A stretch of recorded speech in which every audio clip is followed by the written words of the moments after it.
I stared silently at the woman who was glaring at me. I don't know the details of what happened in her and her husband's past, and I don't think I need to know. From her point of view, I may be someone she hates, but my husband's wife is me, and I have nothing to be ashamed of. My name is Natalia. I'm 33 years old, and I am a freelance interior decorator. I used to work for a company, but switched to freelance when I got married 2 years ago. My husband is 1 year older than me, and his name is Hunter. I met my husband through an acquaintance. He had just broken up with his girlfriend of a long time just before we started dating and was feeling down. A friend of mine was worried about my husband and asked my friend, "Is there anyone you think would be a good match for him?" At the time, I was not interested in love or marriage at all, but according to my friend, that was a good thing. It's insensitive to immediately introduce someone new to someone who's just had their heart broken, but it's true that meeting someone new is a refreshing change of pace. Apparently, I was just right for him. My first impression of the newly heartbroken Hunter was that he is a gloomy person. No matter how much I talked to him, he never responded softly or smiled, and I thought I would never see him again. However, a friend later contacted me to tell me that he wanted to see me again. I was surprised, but he was not a bad person, so we agreed to meet again. We went out to dinner with friends for a few months after that. Each time we met, he became more cheerful and started to laugh a lot. When we first met, I had heard that he had just had his heart broken, so seeing him lighten up more and more made me think that he was an adult in his own right. I began to look forward to seeing Hunter more and more, and we started going out together. After 6 months of knowing each other, Hunter asked me to go out with him on the premise of marriage. I was very surprised, but I had feelings for him. So I accepted his confession and we started dating. A year later, we were married. I was very nervous when I went to meet his parents. Hunter had told me that his mother was a former teacher and a very strict person. Unexpectedly, however, she welcomed me with open arms from the moment we met, and we had a good relationship after marriage. Gradually, however, I began to feel something strange. "Natalia, you are very put together. Your parents must have educated you very well. I see that you graduated from an excellent university, and I'm so glad that you're going to become a part of our family." "Don't say it like that, Mom." "I'm just complimenting her. There's no need to get angry." Every time I saw my mother-in-law, she would compliment me highly. I found some of her language a bit annoying, but she didn't seem to sound mean, so I just let it slide. What bothered me was my husband's attitude. He would get grumpy when my mother-in-law started complimenting me. At first, I thought he was just being considerate of me, but after a few times of this happening, I began to wonder if that was not the case. Around that time, I had a chance to meet a friend who was the reason I met my husband, and I told her about it. My friend was reluctant to tell me, but she told me a fact that I did not know. She told me that the girl Hunter dated before meeting me broke up with him because Hunter's mother disapproved of their marriage. When I heard this, I was a little shocked because I felt as if my husband had unfinished business with his ex-girlfriend. But at the same time, I felt refreshed when I realized why my husband was behaving that way toward my mother-in-law. To be honest, I was a little bothered, but my husband is kind and we have a good relationship. I changed my mind and decided not to worry too much about my husband's past. Things were peaceful for a while after that, but after a few months, my husband started acting strangely. We had talked about wanting to have children as soon as possible since the beginning of our marriage, but then my husband suddenly started to act strangely. "We can wait a little before we have kids. There's no need to rush," he suddenly said. "Why? I thought you wanted kids as soon as possible." I want to enjoy my life with you, just you, for a little longer. I felt uncomfortable with my husband's response. My husband was very busy with work these days, and we rarely had any alone time together. I thought that he must have some problems. I decided to wait for him to tell me what was bothering him. However, my relationship with my husband began to sour, and my mother-in-law, who had never bothered me before, began to ask me, "Are the grandchildren here yet?" Perhaps it was because we had been married for 2 years, and there was no sign of pregnancy. But recently my mother-in-law was contacting me every day about having a child. It was at this time that my husband said, "We are not ready for children." I continued to stress, but one day I ran out of patience. "Natalia, are you pregnant yet? Please let me hold my grandchild as soon as possible. I can't handle the child on my own, so from now on, please ask Hunter about children." "Huh?" She seemed surprised because I had never talked back to her before. I couldn't hold back any longer, so I decided to say everything I wanted to say. "You always ask me about having kids, but why don't you say anything to your own son? Isn't that strange?" "What are you talking about? Isn't it the duty of a wife to bear children?" "I can give birth alone, but I can't get pregnant just by myself. And if the wife's duty is to bear the child, then what is your son's duty? Is Hunter fulfilling his duties as a son?" My mother-in-law did not answer any of my questions. Recently, I was forced to deal with my mother-in-law by myself because Hunter was clearly avoiding me. The only time I had a good relationship with my mother-in-law was when we were first married. I was fed up with my mother-in-law becoming more and more over-involved, and I asked my husband for help, but he did nothing. If my husband is unreliable, I have to do something by myself. We are not having children so that you can hold your grandchildren. We are having children because we want them. So we will decide about having kids ourselves, so please don't interfere. If you must interfere, please talk to Hunter, not me." "How dare you talk to your mother-in-law like that? I thought you were a well-bred girl, but you deceived me." "I didn't mean to deceive you. I didn't know you were such an over-involved and insane person, so I guess the deceit is mutual." I said what I wanted to say, and I unilaterally hung up the phone. I felt refreshed, but my husband came home from work and ruined my mood. "Hey, why did you talk back to my mom?" "Huh? Why are you saying that all of a sudden?" "My mom called me after work and lectured me for an hour." My husband came home in a bad mood and questioned me as soon as he got home. I showed my husband the many messages from my mother-in-law urging me to have children.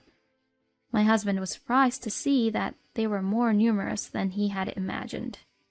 I had been holding out for a long time, but I couldn't do it anymore. Also, why is it my fault that your mother scolded you? "You've been getting along fine until now, haven't you? I beg you, please continue to make it work." What's the point of choosing me, then? I thought it was a mean question even to myself. As expected, my husband turned pale and upset. "Hey, what are you talking about? Did someone tell you something?" Who knows? I left my husband, who still wanted to say something, and went to my workroom. A few hours later, when I went to the living room, my husband was there and spoke to me. "I'm sorry about earlier. I'll talk to my mom tomorrow." Okay, I'm sorry too. The next day, Saturday, my husband went out to talk to my mother-in-law. He was dressed very nicely, so I asked him what was going on, and he told me that they were going to a buffet at a hotel that my mother-in-law wanted to go to. About an hour after my husband left, the doorbell rang repeatedly. When I answered the door to see who it was my mother-in-law, who was supposed to be at the hotel buffet with my husband. Confused, I let my mother-in-law in. "Where's Hunter? Where is he?" "He's out for a bit. I'll call him." I hurriedly called my husband in his room. After a long ring, he finally answered.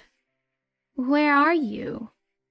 What? As I told you this morning, I'm having dinner with my mom at a hotel. I see. All right. I hung up the phone without saying anything to my husband. I have been feeling lately that my husband might be having an affair. The increased work on holidays, the reluctance on children, the recent awkwardness, and so on. Considering these causes, it seemed fitting that my husband was having an affair, and I had an idea who it was. If my guess is right, then he is making a fool of me. As I was pondering what I should do, my numb mother-in-law took the liberty of entering my room. "Hey, what happened to Hunter?" "Hunter just told me that he's having dinner with you at a hotel right now." "That's strange, since you're standing right in front of me right now." I smiled, and my mother-in-law turned pale. Then she pulls out her phone and does something with it. As I was looking at her, wondering what she was doing, suddenly my mother-in-law grabbed my arm and screamed, "That boy is really at the hotel. We have to hurry." Huh? Apparently, my mother-in-law had secretly put a GPS app on my husband's phone. I have heard of married couples and lovers doing this, but I have never heard of a mother putting a tracker on her son's phone. I was absolutely mortified by my mother-in-law's unbelievable behavior, but she didn't care about me. She called a cab and pushed me into it. Of course, my mother-in-law was with me. In the cab, my mother-in-law said, "My son is being deceived. The only person he loves is you. Please, don't ever divorce him." She keeps saying selfish things. As I listened to her, I realized that my mother-in-law also thought that my husband was having an affair, and that she had an idea who it was. When we arrived at the hotel, my mother-in-law ran out of the taxi without paying. My mother-in-law was at the front desk of the hotel and said, "I know that he's here. Bring my son out here, this instant," she demanded to the employee. I rushed to stop her, but she would not listen to me. The people around me were also looking at me, saying, "What's the fuss?" I was so embarrassed that I wanted to run away. Huh? Mom? "Hunter!" I heard my husband calling for my mother-in-law, and when I turned around, I saw my husband standing there with a beautiful woman. The woman had her body snuggled up to my husband, and her arms were intertwined with his, so there was no doubt that the woman was my husband's lover. I should have known, but I was shocked to learn that my husband was really having an affair. Unlike me, who was standing there unable to move, my mother-in-law jumped on the woman next to my husband. "You thieving cat! I can't believe you and Hunter hadn't separated yet. You're hurting me. Please let me go." Mom! What are you doing? The scene instantly turned into chaos. My husband tried desperately to stop my mother-in-law, but she was so angry that she could not stop and ended up getting into trouble with the hotel security. Still, my mother-in-law's anger did not abate, and we decided to discuss the situation in the room my husband had reserved for us. When I glanced at him, my husband awkwardly averted his gaze. In a room with just the four of us, it was my mother-in-law who opened her mouth first. "Explain yourself. Why haven't you broken up with this girl?" That's none of your business. "Of course it's my business. It's true that you became calm when you see someone more angry than yourself. I found out that my husband was having an affair, and I was surprisingly calm even though he and his lover were right in front of me. You will explain it to me then, won't you? I am your wife." I'm sorry. "I don't want you to apologize. I'm asking you to explain." My husband was hesitant, wondering if I was calm or on the contrary if I was scared. He couldn't stand the pressure from me and started to talk. The woman who was with my husband was his ex-girlfriend whom he had dated before he met me. Although they had broken up once, my husband had been thinking about her for a long time and contacted her a few months ago. They had an affair right away and have been having an affair ever since. She glared at me while my husband was explaining. A woman who married her boyfriend right after they broke up because his parents were against the marriage. From her point of view, I may be the bad guy. So you're going to divorce me and be with her then? Wait a minute. I don't want to divorce you, Natalia. What? What is this man saying at this stage? It seems I am not the only one who thought so, and after being silent for a long time, his lover opened her mouth. Wait a minute. I thought you were going to divorce this woman and marry me. I'm sorry, Raylan. I didn't mean it. Huh? Did you deceive me again? My husband, who has no intention of marrying this woman, and the woman who insists that he deceived her. And my mother-in-law, who doesn't approve of a divorce. I sadly watch them all argue. I'm going to divorce my husband. I'm not going to listen to my mother-in-law, and I'm going to demand alimony from the adulterer. I have been watching the situation for a while thinking about what to do now, but there is no sign that things are going to get better. I'm wasting my time if things continue like this. Please calm down. When I raised my voice, the three looked at me. You guys can keep arguing, but I'm going home. What? Then I'll go home too. There's no way I'm going home with you. We're getting a divorce. I couldn't help but laugh. I couldn't help but wonder about my husband, who thought he could return with me under these circumstances. But it seems that my husband really intended to go home with me. I'm sorry, but please don't divorce me. I felt guilty because I was happy being married to you, and I thought I was the only one who was happy. I contacted Raylan to make sure she was happy. I know it was just a whim that led me to having an affair, but the only person I love is Natalia. What the hell? You said you couldn't get over me, Hunter. You shut up! Besides, even if I were to get a divorce, I can't marry you since my mom is against it. After hearing my selfish husband's arguments, I could see that his girlfriend didn't love him anymore. I, too, do not love him. Even my mother-in-law looked at my husband with a bit of contempt. You are the one who should shut up. Why do you think there is any other option but divorce in this situation? Don't be silly. Don't say that. I know. You said you want kids as soon as possible. I can make that happen. If we get divorced, you'll have to start looking for someone else. Stop it, you're disgusting. I slapped away my husband's outstretched hand with all my might, and he looked shocked. But seeing his face left me with no feelings of pity or why I should show him mercy. I'll go through a lawyer for alimony and other things. Of course, I'm going to ask for alimony from that woman too, so be prepared. Huh? Why should I pay alimony? If you have an affair with a married man, you have to pay alimony. If you don't agree, why don't you hire a lawyer too? It'll be a waste of money, though. Then I left the scene. The ex-girlfriend with whom my husband was having an affair with was dating my husband from the age of 23 to 30. I felt a little sympathy for her because they had been together for a long time, but my mother-in-law opposed their marriage and broke it off. So I thought that after the divorce from my husband was finalized, she could remarry or do whatever she wanted.